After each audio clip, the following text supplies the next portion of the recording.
بہت بڑی عبادت، پچھلی امتوں میں بھی یہ عبادت موجود تھی۔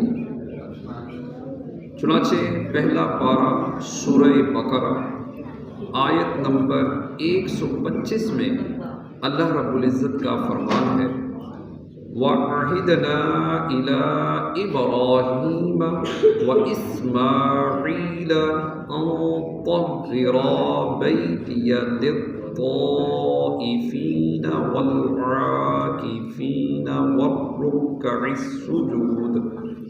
ترجمہ کنز ایمان۔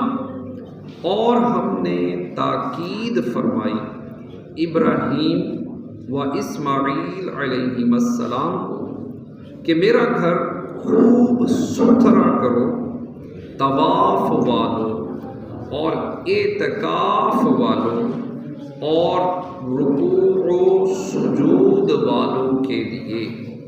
پیارے پیارے اسلامی بھائیوں، نماز و اعتکاف کے لیے کعبہ مشرفہ کی پاکیزگی اور صفائی کا خود رب کعبہ عز و جل کی طرف سے فرمان جاری کیا گیا۔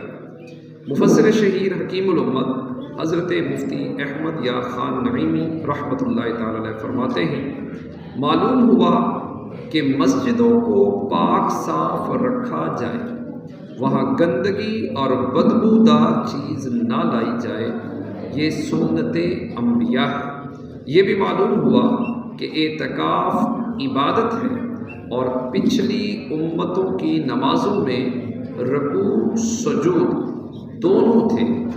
یہ بھی معلوم ہوا کہ مسجدوں کا متولی ہونا چاہیے اور متولی صالح پرہیزگار انسان ہونا چاہیے۔ مزید آگے فرماتے ہیں، طواف و نماز و اعتکاف بڑی پرانی عبادتیں ہیں جو زمانہ ابراہیمی میں بھی موجود تھیں۔